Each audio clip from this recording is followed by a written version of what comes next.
What's up, VC? YouTube. Alright. I know you think that sounds awesome, because I think it does. What's up, vinyl community? I think I just threw my head off. Driving around, this is some tunes. Oh, there's a tag. Driving around, this is some tunes. Driving through the realm. Alright, let's just get right down to business. Hi guys, I'm back in the realm. Was at a record show down in St. Louis. Flew down there, had a little bit of a VC hangout. And I'm not gonna, this video is really not all about that. In fact, I got other stuff coming up for that, but this is just kind of a, just touching base, showing a couple of vinyl finds, the record show eve vinyl finds, and just telling you a little bit about about the beginning of my trip down to St. Louis. So, gonna take a little drink here of the Diet Dew.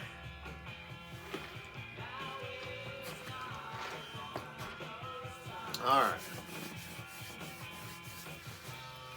Gotta take off the mind shields here. It doesn't hurt anymore to take them off. And then when I put my glasses on, I'm kind of getting more... Alright, just kidding. Alright, we're ready to rock. Alright, as I have said in a couple of videos, I went down to St. Louis this past weekend for the record show down there. It was actually pretty great.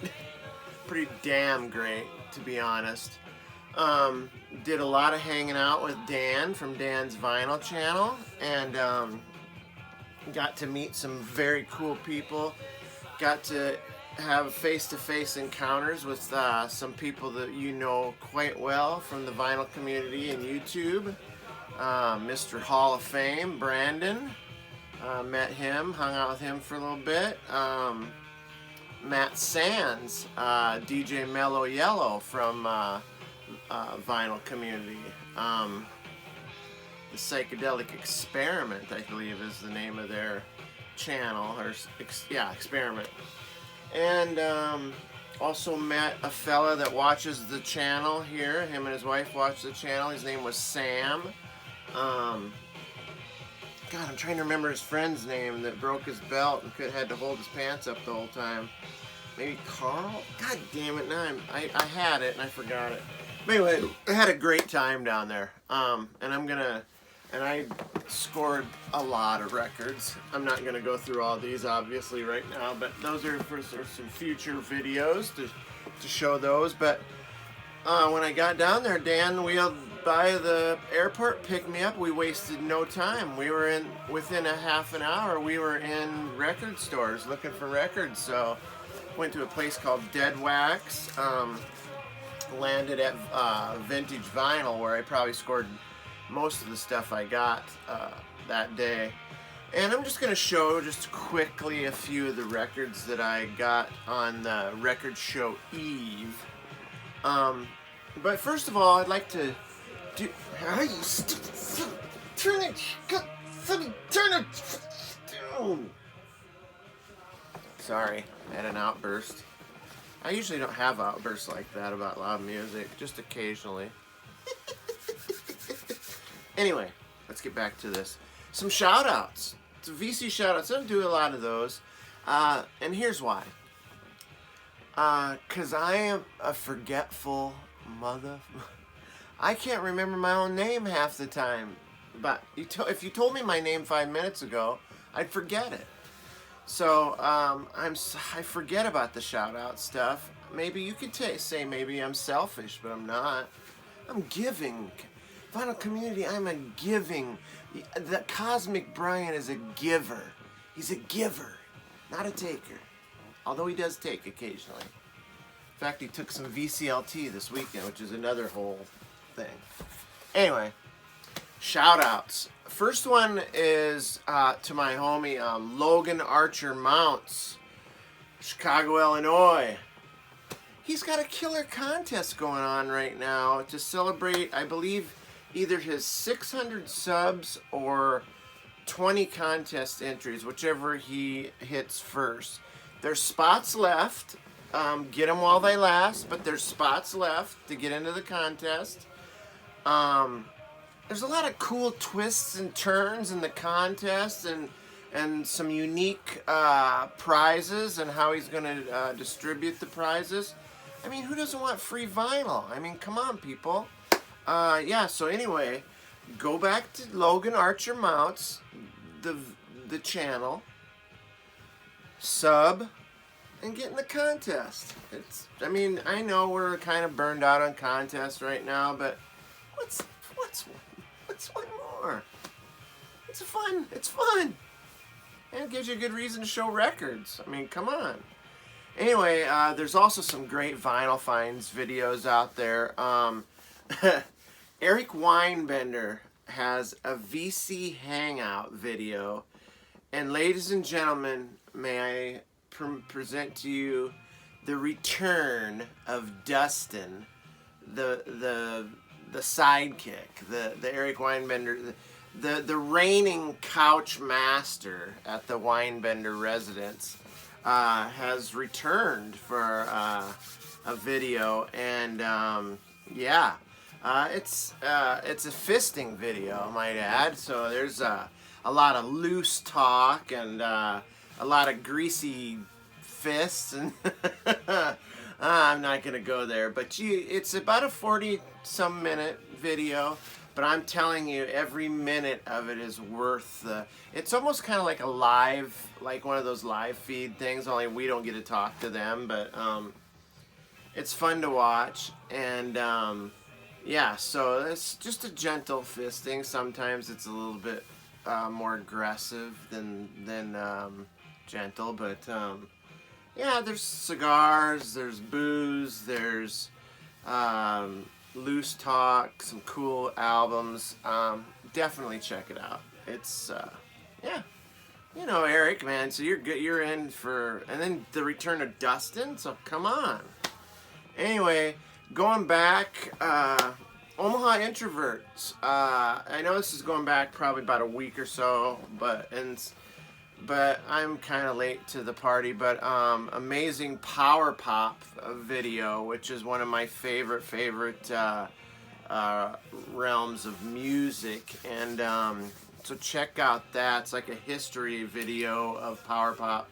And then there's a Norman Maslov response video to the Power Pop video, which was equally as awesome and informative.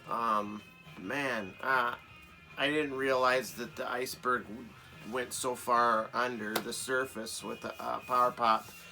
So yeah, great stuff. Speaking of Mazzy, hardest working gentleman in the vinyl community, puts out about 5 videos a week anyway, but he has at least 3 to 5 videos that he's put out in the last few days. One with featuring great duos and albums and music, great trios, and then a follow-up trio video as well. And I think I seen one last night that he's doing a Miles Davis collection, so tune in for that. It should be amazing. Black Star Vinyl, Rob. I haven't forgotten about Rob. Rob is awesome. Definitely a go-to guy for as far as like metal goes and metal vinyl.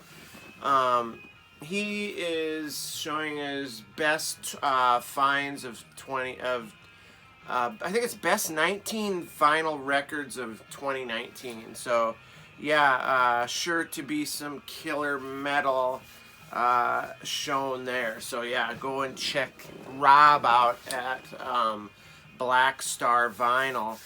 Rachel at the Music Ma'am has a video featuring Orville Peck, the cowboy that wears the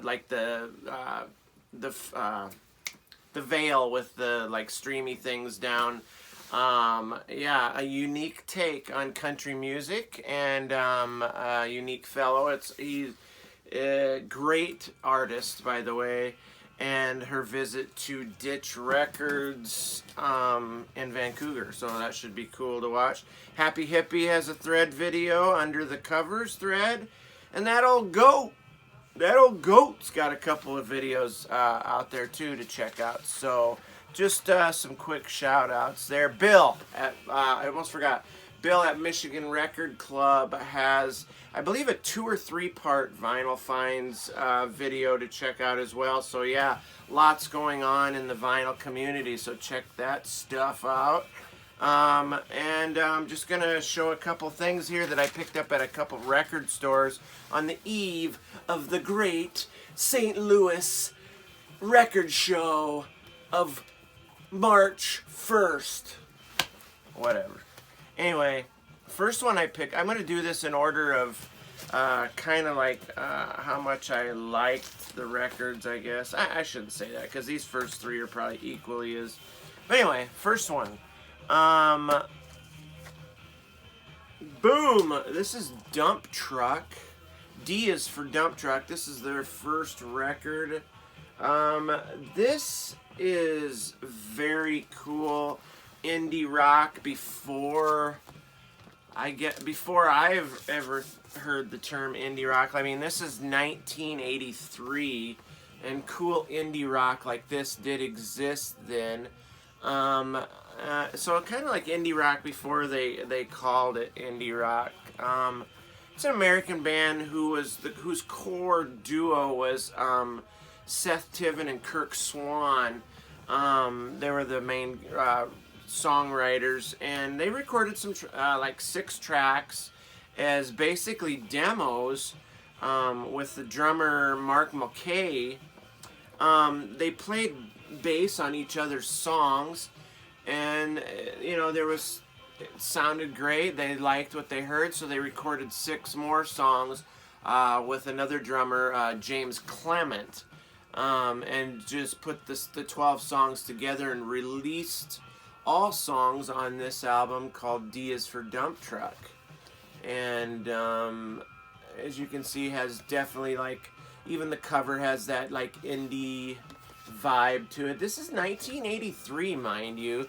Notice he doesn't have any hairspray or any makeup or anything like that. So yeah, this is definitely an indie. This could stand up in like this is like 90s style stuff. So yeah, definitely very cool. I mean, that's pretty unheard of in the advent of, and I know that was the advent of MTV and hair metal and new wave, and these guys just look like a current like indie band. So this is, to describe it, is like it's just some amazing indie rock, college radio kind of stuff that I would have probably. We have a college radio station here in town, and it reminded me of stuff I would have heard on college radio back in the time. Alt bands weren't called indie back then; they were just called alt rock or whatever. But it's got some great jangly type guitars that can turn and become fuzzed out, distorted guitars in an instant. Gets a little heavy, and some great vocal harmonies and all that, coupled with a great indie vibe, and this is just a really cool record. So these guys had some great potential, but got kind of handcuffed by legal wranglings of the record company and some lawsuits and stuff I'm not going to go into now. But yeah, check it out. Dump Truck, D is for Dump Truck, their first outing. And then secondly, I picked up this. This is some vintage vinyl stuff here that I picked up. This is a New Adventures. I hadn't heard of this before or heard of these, but when I looked at the cover, I thought, gee, that looks like it could be some cool, like power pop stuff. And when I seen the back, I mean, look at that. I mean, that looks like killer live live action there where they might be just rocking out some great like proto punk or power pop tunes. They're a Dutch new wave band turned harder edged bluesy rock band. So they started out to be kind of a power pop new wave, but it just kind of evolved into a harder bluesy rock band. Late 70s, early 80s stuff here. Peter Bootsman was the lead guitar and vocals. Harry DeWinter on bass and Hank Torpedo on drums. How could you not like a drummer named Hank Torpedo? I mean, he's just like killing it, right? They became more the vein of like Herman Brood and his Wild Romance and like British pub rockers, Dr. Feelgood. So kind of in that vein, if you need a description of what it's like. It's like a harder, earlier version of like Dire Straits is what kind of how I would describe it. Discovered by Joyce, Dr. Joyce Brothers. No, discovered by George Koopman of the Golden Earring. So yeah, known kind of for their live shows. Very cool, crunchy, bluesy guitar riffs. Driving bass lines, just some great raspy, hardcore vocals like that, that smoker's vocal, I guess, for lack of a better description. They do a cover of, the first opening track is a cover of Chuck Berry's Come On. Other standouts on this is Space Lab Cowboy, and Late Late Show is a great tune, but my favorite on this record is called Genie Dance. So yeah, it's the New Adventures here. Kind of a new wave mix with just driving blues rock. So if you like that, I mean, side two is the better side on this. Let's see, what else did I find here? This is looks like maybe a radio station promo here with the strip on the bottom. Usually you see those, they're all beat up with ring wear and split sides. This is actually in pretty great shape. I don't know if that's a bad thing or a good thing. That might mean it got very little play and it might suck. It didn't suck. It was okay. I wish it was had a little more highlight to it, but this is Cowboys International, the original sin. There's the back there. The boys on the front there, they look a little kind of new wave-ish, the young fellas. This is a 1979 release on Virgin Records. White label promo there, if you can see that, by Virgin Records. New wave synth band formed by vocalist and songwriter Ken Lockey. They released this single album, so originally called the Quick Spurts. Yeah, great name, right? The Quick Spurts. Little two-pump chumpage in there, I guess. I don't know. I shouldn't say that. It's like an Eric Weinbender realm of talking. Anyway, changed their name to Cowboys International. Ken Locke and Keith Levine, who went on to be in Public Image Limited, were featured heavily on this. This is just this kind of even sounds like PIL a little bit, Public Image Limited. But anyway, they became in about 1980, they became kind of a revolving door of band members and then dissolved completely. So yeah, kind of a short-lived act here, one album and out. Sounds, like I said, sounds like kind of like PIL. The opening track has this killer harmonica and haunting synth groove that just kind of drew me in, and that's what made me pick it up. And I'm not disappointed I got this. I mean, it's got some good synth stuff, but this record isn't anything that you probably haven't heard already with other synth new wave bands or albums, but they're not breaking any new ground or anything. But I do enjoy it. It's got a cool vibe, and they just could have been bigger and better, I think, if they'd hung in there and you know, stuck with it. But yeah, it's Cowboys International, the original sin. It's the citizen sin, the citizen, whatever that is. This one, small independent 80s new wave band you may have heard of, called The Police. Oh no, wait, it says right here, crossed off. They used to be called The Police. Now they're called The Christie. So yeah, somebody named Christie decided to change the band into name it after her, The Christie, instead of The Police. So I'm kidding, by the way, just in case you guys don't know, this is The Police. Hold on. The Police Synchronicity. Yeah, that's just a little album that they put out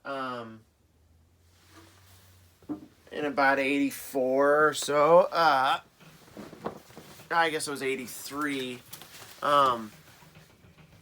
It's their fifth and final studio album.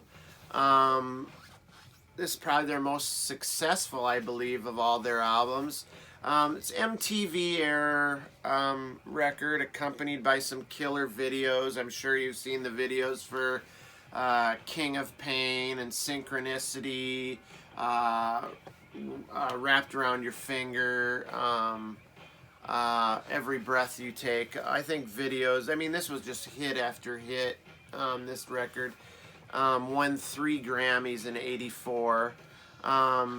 This is I don't understand. This is a band at its zenith, its heights of heights, and only to break up after the release of this band. I just don't get it. IEC Van Halen, same kind of deal. 1984, biggest Van Halen album, over and out after that. So yeah. This is considered, at that time, the Police were considered the biggest band in the world. So, yeah, this is brilliant. I mean, you can't say anything less. There's some reggae stuff on here. There's even kind of a jazzy number called "Oh My God" on here. But "Walking in Your Footsteps" is a little bit reggae-ish. And then there's some Insanity on here, a song called Mother, performed by Andy Summers, the guitar player, written and performed. I guess, you know, while we're talking about the Police and the recording of this record, Sting and Stuart Copeland got into a fist fight during the recording of Every Breath You Take. So, yeah, this is a band coming together to put their greatest album and one of the greatest albums of all time out. Only it's actually a documentation of a band falling apart as well. So it's too bad. I thought I owned this record prior to now, but I think I either lost it. I don't know what happened to it, but I know I own this. But you know, it's aggressively artistic. It's experimental, it's pop genius, it's powerfully sensational. It's just a great record. Highlights for me on this are Synchronicity 2, Every Breath You Take. I'm a huge fan of King of Pain. And by giving this a closer listen, I'm also a fan now of the strange song called Mother by Andy Summers that I talked about a minute ago. For all you Psych fans out there, Andy Summers actually started out his musical career. He was very young, 17 years old, was in Psych bands. I mean, he was in an acid rock band called Don Talian's Chariot. So yeah, I mean, that just sounds like 60s acid psych rock. So Yeah, he would grow. He can't. His comeuppance was in the psych and acid rock scene. So, um, also played in Soft Machine, and briefly played in the band The Animals. It was Eric Burdon and the Animals at that time. But yeah, Andy Summers did a stint with Eric Burdon and the Animals. Yeah, he's a true artist, Andy. So yeah, kind of an unsung fella in the trio of the police. I'm sure that made the trio video. I didn't. I'm gonna have to check it out to see. But now, save my what I'm gonna say it. I'm gonna say it, and if it's gonna raise at least a few eyebrows, but I'm gonna say I saved the best for last, and you're gonna laugh when I see it. When I tell you. Da-dum! Adam Ant. Vive le rock. Vive le rock, Adam Ant. This is such a great, great pop record. I'm not even gonna call it new wave. It's, I don't know what it is. You try and throw Adam Ant in with genre. I'm just gonna call it Ant music. But I am a true Adam Ant fan. I remember back in the day, I actually was part of an Adam Ant fan club, Adam and the Ants fan club. I think it was called Insect Nation or Ant Nation or some Ant Music, something like that. I can't remember, but I remember seeing him in concert on.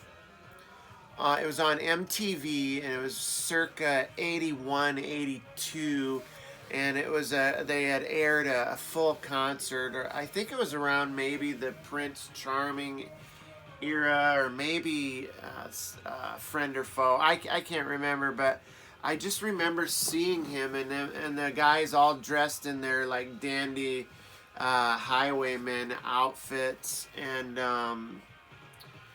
I just thought these guys are fucking awesome. They had the makeup under the eyes, and I really liked Adam and the Ants. And when I heard the song "Stand and Deliver," and I was like, you know what, that's friggin' killer. I loved it. Someday I do have a few Adam and the Ants and Adam Ant solo stuff. I might do like an Adam Ant, maybe like a artist spotlight video, or you never know. I always say I'm gonna do something, and then I don't do it. So don't hold your breath. But this was released in '85. Again, first time I heard the song "Viva La Rock," I seen it on a premiere of the video on MTV, and I was blown away. There was kind of more like they were going for like a 50s cowboy rockabilly kind of space mixed with space kind of look, and yeah, I ended up owning it on either vinyl or cassette, and I just remember playing it constantly. But yeah, lots of just straightforward rock and roll here with the usual Ant music stuff. A lot of the fast like drum stuff, the kind of backbeat, and Adam's kind of almost rapping kind of over the music. Same kind of stuff. But this was basically a commercial failure. No promotion at all by the record company. Left Adam fairly dismayed and discouraged, depressed, whatever. He kind of wasn't certain about how his musical future stood, so he kind of turned his focus more on his acting.